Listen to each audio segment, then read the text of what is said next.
السلام عليكم ورحمة الله وبركاته. اللهم صل وسلم على رسول الله عليه أفضل الصلاة والسلام. أهلا وسهلا بكم من جديد على قناة سوبر دوج أم بدر.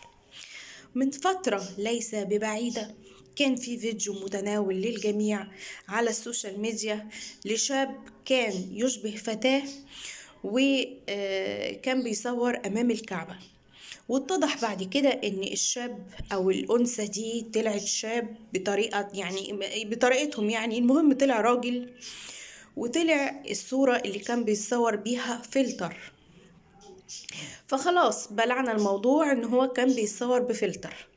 فجأة طلع علينا فيديو جديد، واحد بيغني لأم كلثوم داخل جنب المكة، داخل المدينة المحرمة. فالاستاذ معرفش اسمه ايه ايا كان، ومش عايزه اعرف اسمه، بيغني لأم كلثوم وهو بيحج او بيعمل عمره، مش عارفه الفيديو ده اثناء ايه بالظبط، يا حج يا عمره. ما تعرفوش في حد قايل له او لعب في دماغه انه صوته حلو، فقرر كده في دماغه انه يروح يغني امام ام كلثوم. يا عم صوتك وحش. فاكر ان هو لما يروح جنب سيدنا محمد عليه افضل الصلاة والسلام ويغني جنبه ان هو كده عمل ضجة اعلامية؟ يعني انا مش فاهمة دماغه ده بتفكر ازاي، مش فاهمة ايه اللي حصل في دماغك ان انت وانت بتحج تغني لأم كلثوم. صوتك وحش.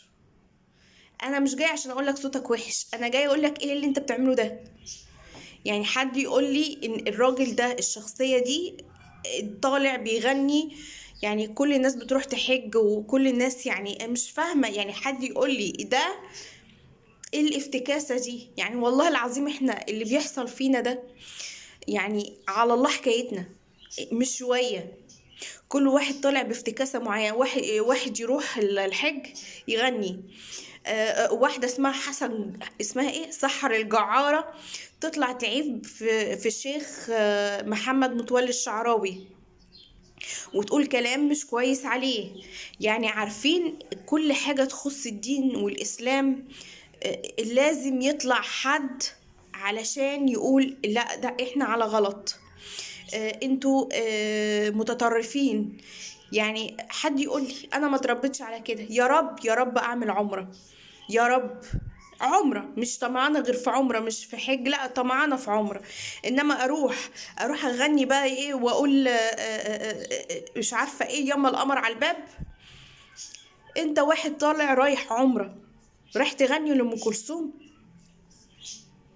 كنت ابتعد عنه وكان يناديني ويقول مسيرك يوم تخضعلي وتجيلي، تخضعلي وتجيلي. طوعا يا عبدي، طوعا انا وحدي. مالك حبيب غيري قبلي ولا بعدي، مالك حبيب غيري قبلي ولا بعدي. طوعا يا عبدي، طوعا انا وحدي. انا اللي اعطيتك من غير ما تتكلم، وانا اللي علمتك من غير ما تتعلم، واللي هديته إلي. معانا الفيديو التالي. انا مش عارفة بصراحة اقول ده حلال ولا حرام، لان انا ما ينفعش اقول ده حلال ولا حرام، ما ينفعش. واحد شيخ تقريبا ممكن يكون في لبنان تقريبا، بيلعب كورة مع الاولاد، مع الشباب الصغيرين داخل الجامع، تمام. فانا شفت التعليقات، بصراحة في تعليقات حسبي الله ونعم الوكيل واتقوا الله ومش عارف ايه. فانا عايزة افهم الشيخ لما يلعب في الجامع مع الاطفال، يعني انا شايفة ان الراجل لو كان مثلا بيلعب في نادي وبعد النادي ساعة الأذان يجمعهم ويدخلهم الجامع يصلوا مع بعض. عايز يحببهم في الصلاة بطريقة ما، وفي نفس الوقت ما يحرمهمش من اللعب. بس أنا عايزة أفهم، ناس كتير كانت بتقول ايه يا جماعة، ما جايز الراجل عنده حاجة كده مثلا ايه في دماغه، الشيخ ده عايز يوصلها للعيال عشان يحببهم في الصلاة. فضلت اتفرج على الفيديو، فقلت ايه يمكن يشرح لهم حاجة، لا، وعمالة ابقى تستنى.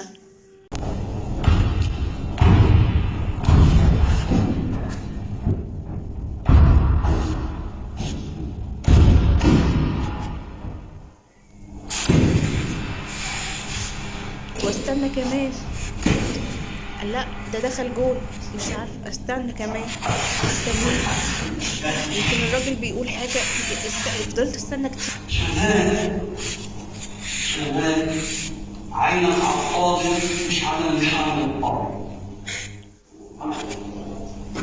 ده كمان جول، إيد من حرام. ورا وفضلت استنى، وإيد من ورا. شكلهم يلعبوا ازاي، فضلت استنى إيد من ورا تاني، أمام استنى، ايه هذا المشكلة وتقعد ترجع عادي. ورا. بعيد عنك دائما القبر. بعيد هذا مش ضرب كتف كده طيارة.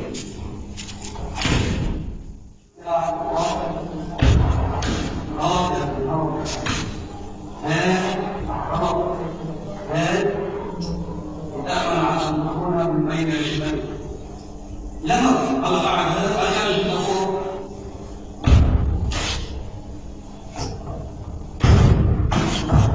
لا أيوة الأخوة إجماع على السلطة إجماع على السلطة.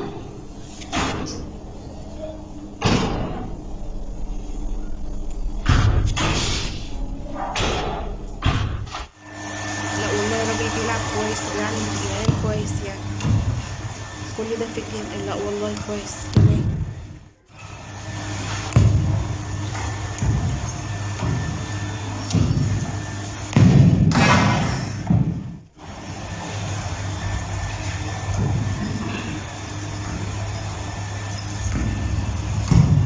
الله أكبر.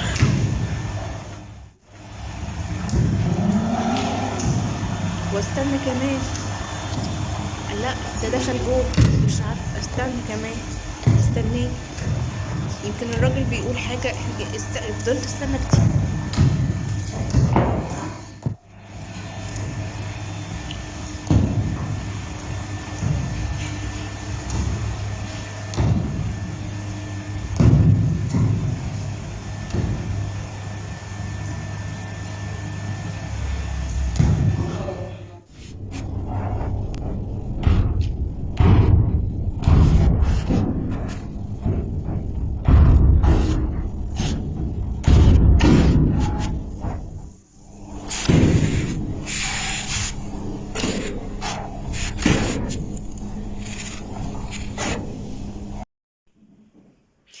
المهم فضلت لحد اخر الفيديو اتفرج عليه، ومش لاقيه حاجه بتخص الدين في الجامع.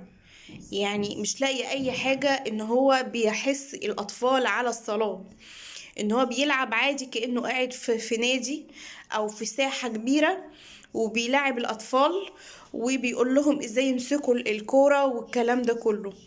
يعني هل الموضوع ده حلال ولا حرام؟ يعني حد يقول لي.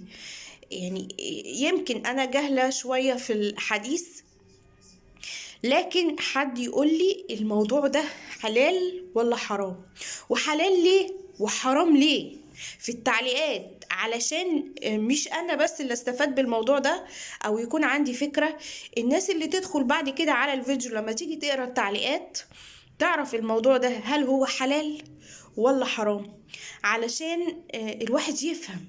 لان كده في العصر اللي احنا فيه ده كل حاجة بقت مهزوزة، مهزوزة في الدين. يعني كل واحد في الدين نفسه، الناس كلها بتشكك في دينك.